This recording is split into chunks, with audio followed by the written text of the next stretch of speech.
Talvez uma das expressões mais comuns que nós temos ouvido nesse tempo é que as coisas não serão mais as mesmas depois desse tempo de pandemia, de quarentena, de reclusão, e que nós teremos que nos acostumar a um novo normal. E é exatamente essa a temática da nossa série. O novo normal. Mas não simplesmente um novo normal de alguém que tem que se reacostumar com algumas práticas do dia a dia que foram alteradas por conta de circunstâncias adversas. Um novo normal que passa a ser vivido efetivamente por aqueles que foram impactados pelo Evangelho da graça de Jesus, por aqueles que foram convencidos pelo Espírito Santo de Deus do pecado, da justiça e do juízo, e não tem como viver a vida da mesma maneira. Esse é o novo normal de quem tem agora uma vida moldada pelo Espírito. Uma vida que reflete em todo o tempo o caráter do próprio Jesus, aquele que nos amou e nos amou até o fim.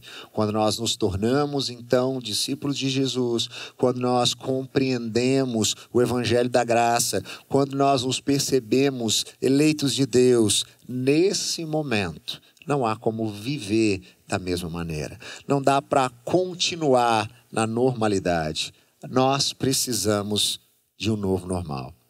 E esse novo normal nos chama, então, para algumas atitudes diferentes, nos chama a perceber aquilo que Deus está fazendo em nós e para onde Ele quer nos levar.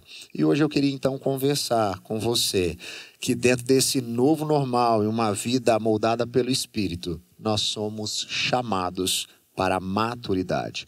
Para tanto, eu gostaria de fazer a leitura da carta que o apóstolo Paulo escreveu aos Efésios, no capítulo de número 4. Eu vou ler aqui, nós vamos mostrar para você a nova versão internacional, mas você pode acompanhar na sua versão, na sua Bíblia, e mais tarde você pode e deve ler e reler o texto da palavra de Deus, que nos diz o seguinte: como prisioneiro no Senhor, rogo-lhes que vivam de maneira digna da vocação que receberam.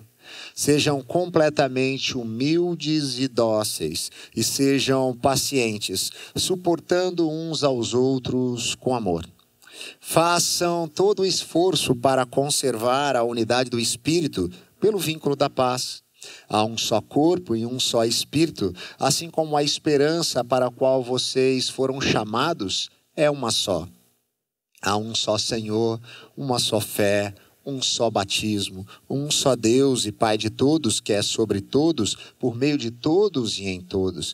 E a cada um de nós foi concedida a graça, conforme a medida repartida por Cristo. Esse foi o versículo de número 7. Eu gostaria de convidar você agora a ir um pouquinho adiante e ler a partir do versículo de número 11, que diz: e ele designou alguns para apóstolos, outros para profetas, outros para evangelistas e outros para pastores e mestres, com o fim de preparar os santos para a obra do ministério, para que o corpo de Cristo seja edificado, até que todos alcancemos a unidade da fé e do conhecimento do Filho de Deus e cheguemos à maturidade, atingindo a medida da plenitude de Cristo. O propósito é que não sejamos mais como crianças, levados de um lado para outro pelas ondas, nem jogados para cá e para lá por todo vento de doutrina e pela astúcia e esperteza de homens que induzem ao erro. Antes, seguindo a verdade em amor, cresçamos em tudo naquele que é a cabeça, Cristo. Dele todo o corpo, ajustado e unido pelo auxílio de todas as juntas, cresce e edifica-se a si mesmo em amor, na medida em que cada parte realiza a sua função. Oremos. Deus de graça, que a sua palavra venha como uma espada penetrante ao nosso coração, nos trazendo discernimento, sabedoria, sensibilidade, para percebermos aquilo que o Senhor quer fazer em nós e através de nós, no nome de Jesus. Amém e amém. Graças a Deus.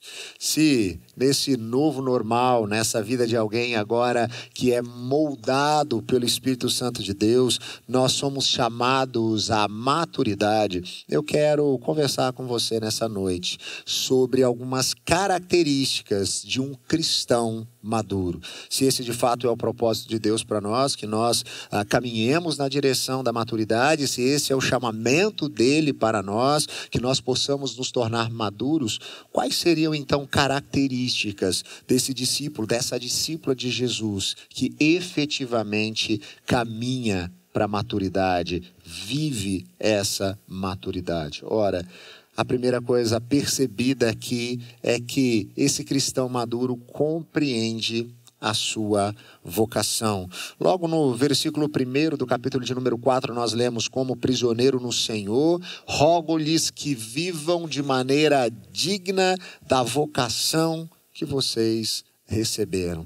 E esse é um aspecto fundamental para aqueles que de fato se tornam cristãos maduros. Nós precisamos entender qual é a nossa vocação, a que Deus tem nos chamado. Muitas vezes nós pensamos que a nossa vida diz respeito às nossas atividades profissionais e como nós podemos obter sucesso ou até mesmo dinheiro por meio da nossa profissão e do nosso trabalho, e nós vivemos em um momento, em uma época em que isso tem se tornado o fim último da nossa existência. Mas até mesmo a nossa profissão, o nosso trabalho, aquilo que a gente faz no dia a dia, nada mais é do que um meio que Deus nos deu para o exercício da nossa vocação, que é muito maior do que a nossa profissão, muito maior do que o nosso trabalho. A nossa vocação diz respeito a conseguirmos compreender aquilo que Deus quer fazer por intermédio de nós. E para isso nós precisamos perceber e compreender que nós somos alvos do amor dele. Quando nós entendemos que fomos amados por Deus em Cristo Jesus, nós passamos a perceber que não tem como viver sem transbordar desse amor. E nós entendemos a nossa vocação e missão a partir da compreensão desse amor. E esse amor só é entendido de maneira efetiva por conta daquilo que Jesus fez na cruz, por mim e por você. Porque a ação dele caminhando resolutamente na direção do derramamento do seu próprio sangue, no fim da sua própria vida, no sacrifício que ele fez por nós, é que nos leva a perceber qual é a nossa vocação. Como isso está acima de tudo, o entendimento e a compreensão desse amor também passa a estar acima de tudo para mim, para você. Por quê? Porque somente a compreensão de quem Jesus é e daquilo que ele fez podem trazer sentido e significado para a nossa existência. O ser humano então anseia por isso, anseia pela eternidade. Ele quer entender o motivo, o significado da sua existência. E não há como compreender isso se nós não entendermos a mensagem da cruz, se nós não nos rendermos às verdades do Evangelho que nos apontam para o sacrifício de Jesus e para o amor com o qual ele nos amou e para o amor com o qual Deus nos amou, mostrando que ele estava a ponto de ir às últimas consequências. É isso que nós encontramos talvez em um dos versículos mais conhecidos do Novo Testamento, João 3,16, que diz que Deus amou o mundo de tal maneira que ele deu o seu Filho. Essa compreensão é o que nos leva a perceber de fato a nossa vocação, a nossa missão. Nós precisamos viver transbordando, compartilhando do mesmo amor com o qual nós fomos amados por Deus em Cristo Jesus. E isso é o que vai moldar as nossas atitudes, o nosso caráter, o nosso comportamento, a nossa fala, tudo aquilo que nós fazemos está completamente ligado com esse entendimento. É por isso que nós precisamos compreender a nossa vocação. A nossa vocação na história é vivermos como filhos de Deus. Nós fomos justificados por Cristo e em Cristo e assim feitos filhos de Deus. E como filhos eleitos de Deus, nós temos então essa responsabilidade de por onde passarmos, dar a razão da nossa fé, fazer o nosso Deus conhecido, fazer com que as pessoas compreendam tão grande amor, o amor de Deus revelado em Cristo Jesus. Mas um cristão maduro também se esforça para viver em todo o tempo, em todas as circunstâncias, em paz. Os versículos 2 e 3 nos ensinam: sejam completamente humildes e dóceis, sejam pacientes, suportando uns aos outros com amor, e façam todo o esforço para conservar a unidade do Espírito pelo vínculo da paz. Jesus, no Sermão do Monte, falando aos seus discípulos das características do cidadão do reino dos céus, ele diz que plenamente felizes, bem-aventurados são os pacificadores. Nós somos chamados para sermos construtores da paz. Afinal de contas, Jesus é o príncipe da paz. Infelizmente, aquilo que eu tenho visto em muitos círculos de comunidades cristãs é uma ausência de paz pelos mais diversos motivos. Há um anseio constantemente por rebelar-se, por demonstrar determinada amargura no jeito de falar. Há muita competitividade, há muita briga, há muita discórdia pelos mais variados motivos. Nós vivemos em um momento histórico em que questões político-ideológicas têm entrado dentro dos muros da igreja e trazido inimizade, e trazido discussão, e trazido tudo que nós aprendemos com a Bíblia que não deveria estar aqui. Muitas vezes nós percebemos que os ambientes do desenvolvimento tecnológico deveriam servir a nosso favor para a proclamação do Evangelho. Tem sido usado simplesmente como um espaço para debates que não levam a nada, para pessoas que ficam idolatrando o seu político de estimação, e não para ser um espaço onde a vocação que nós temos enquanto discípulos de Jesus é exercida de transbordar o amor e o cuidado. Nós precisamos ter a consciência de que, enquanto maduros cristãos, devemos nos esforçar em todo tempo para conservar a unidade do Espírito pelo vínculo da paz, que devemos ser os construtores da paz. Eu me recordo que há alguns anos, uma revista de grande circulação no Brasil, a revista Época, naquela ocasião estava fazendo uma projeção de como seria o Brasil no futuro, e ela, por conta do grande crescimento do número de evangélicos, fazia dentro dessa projeção uma perspectiva de como seria determinado setor, né? Porque então os evangélicos são assim, ou valorizam isso ou aquilo, isso deve ter uma influência.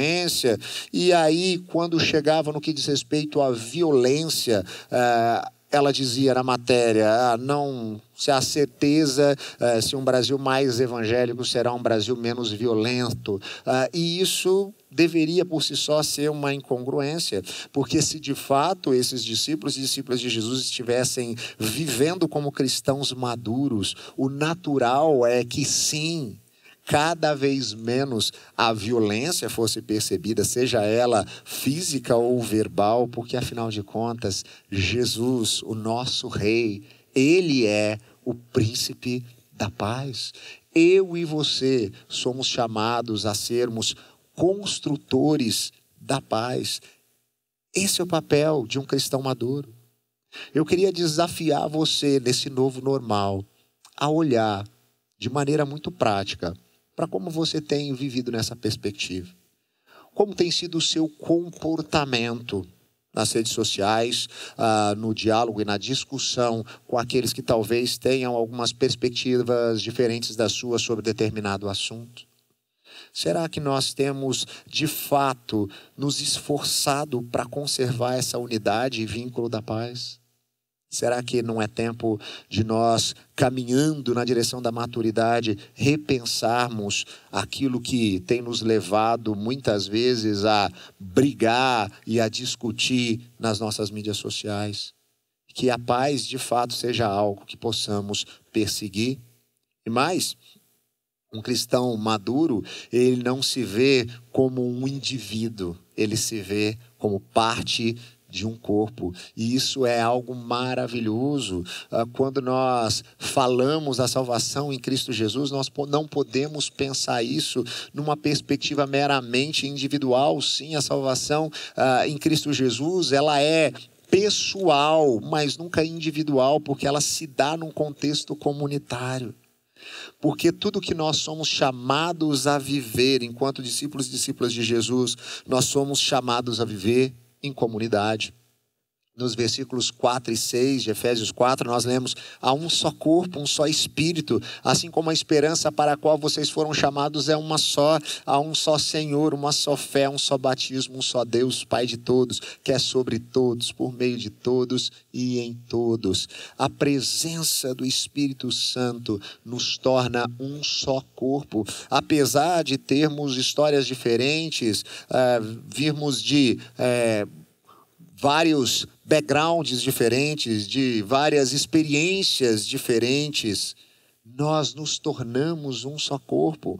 Cada um à sua maneira, cada um com a sua função, cada um com o próprio objetivo dentro daquilo que Deus está fazendo na história, mas a cabeça é Jesus, aquele que nos orienta e nos guia. Jesus então se torna o nosso único Senhor.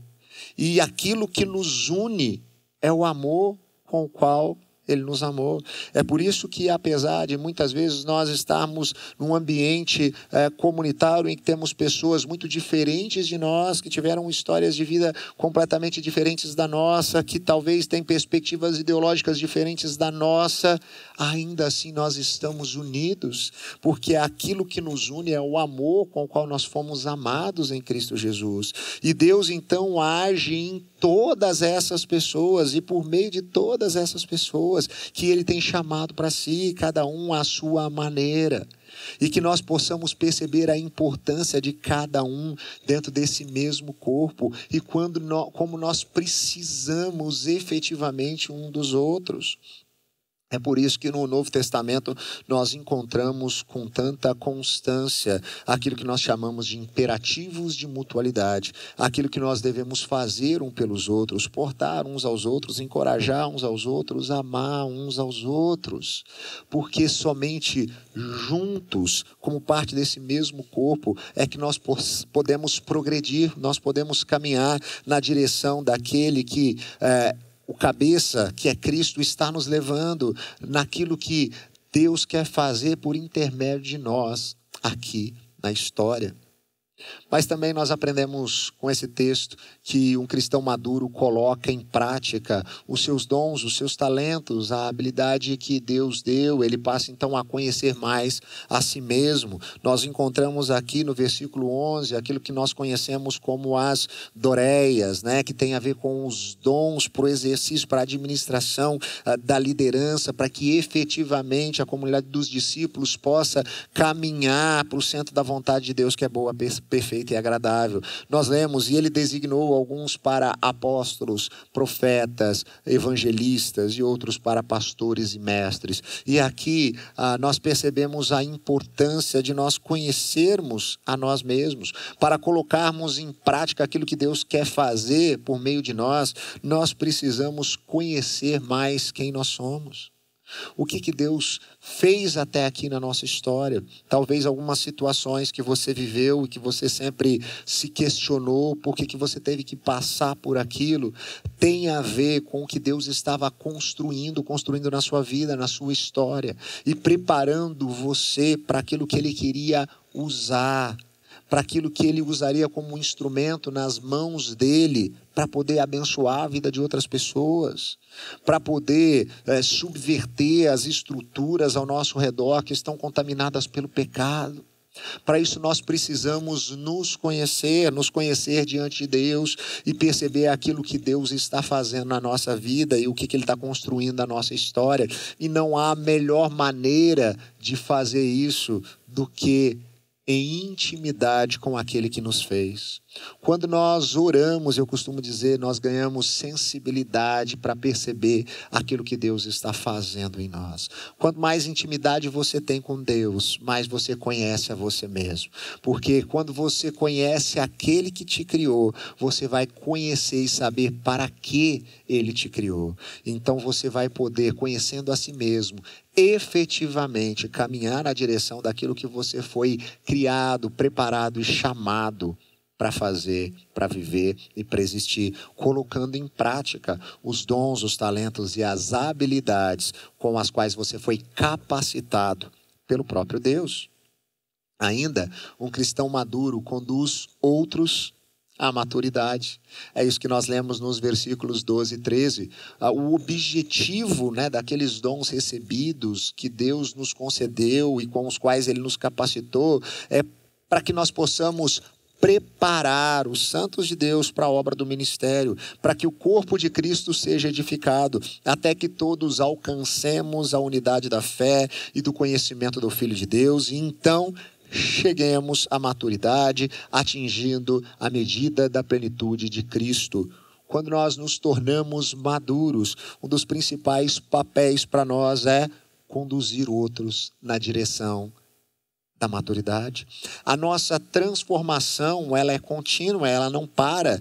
Nós aqui na história não chegaremos à perfeição. Nós estamos em constante transformação para refletir o caráter de Jesus, até que de fato na eternidade nós possamos experimentar a plenitude disso. Nós estamos então em uma transformação, em uma maturação contínua, e dentro desse processo da nossa própria maturação, nós ajudamos outros a amadurecer, e nós temos então esse papel, esse propósito de preparar os santos de Deus para que eles possam viver no dia a dia o exercício da sua vocação, que eles possam conhecer a si mesmos, que eles possam exercitar os seus dons, que nós possamos de fato entender isso. Eu costumo, e aqueles que me conhecem já há mais tempo, já com certeza me ouviram falar isso diversas vezes, eu costumo sempre dizer que eu não oro com pessoas, eu não visito pessoas, eu não aconselho pessoas porque eu sou um pastor. Eu faço isso porque eu sou um discípulo de Jesus. Esse é o papel de todo discípulo de Jesus, caminhar com as pessoas para que elas possam de fato se sentirem e perceberem-se cuidadas por Deus. O meu papel como líder em uma comunidade é o de fato preparar os santos de Deus para que eles possam orar, aconselhar, visitar, ou seja, que eles possam exercitar o cuidado. Por quê? Porque eles precisam ser conduzidos à maturidade. Esse é o papel de todo cristão maduro, e esse é o papel então de todo líder em uma comunidade cristã, já que se pressupõe que ele é um cristão maduro, o de fazer com que os santos de Deus, que os discípulos e discípulas de Jesus possam caminhar na direção da maturidade, consequentemente do cuidado dos outros que estão à sua volta.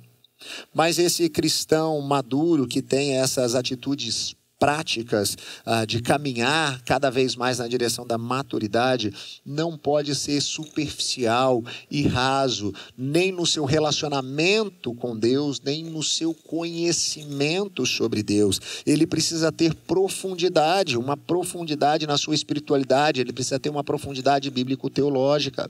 O versículo 14 nos diz: o propósito é que não sejamos mais como crianças, levados de um lado para o outro pelas ondas, nem jogados para cá e para lá por todo o vento de doutrina e pela astúcia e esperteza de homens que induzem ao erro. Um cristão maduro não fica na superficialidade. Eu tenho percebido isso, infelizmente, acontecer no nosso tempo. Igrejas que se preocupam apenas com a atratividade, como que nós vamos fazer com que as pessoas venham até as nossas igrejas, que elas estejam do lado de dentro dos muros das nossas igrejas, mas não há uma preocupação com o aprofundamento, com o crescimento bíblico-teológico dessas pessoas. Então elas até permanecem ali naquela comunidade, mas com superficialidade, sem profundidade, sem conhecer de fato quem Deus é e o que Ele está construindo, o que Ele está fazendo na história e como Deus vai usá-la das mais diversas maneiras. Elas se tornam meramente consumidores de uma fé que traz alguma satisfação para elas durante um determinado momento, e em meio ao primeiro momento de dificuldade, à primeira adversidade, a fé dessas pessoas será abalada, porque não há profundidade, elas ficaram na superficialidade. Nós precisamos em todo tempo buscar crescer em conhecimento daquilo que Deus faz. E se eu disse que quando nós oramos, nós conhecemos mais a nós mesmos, quando nós lemos, estudamos e nos debruçamos na palavra de Deus, conhecemos mais a Bíblia, nós passamos também a ter uma maior sensibilidade para perceber o modus operandi de Deus, a conhecermos mais sobre o jeito de agir de Deus, o que Ele está fazendo, o que Ele está construindo na história, o que Ele ainda há de fazer.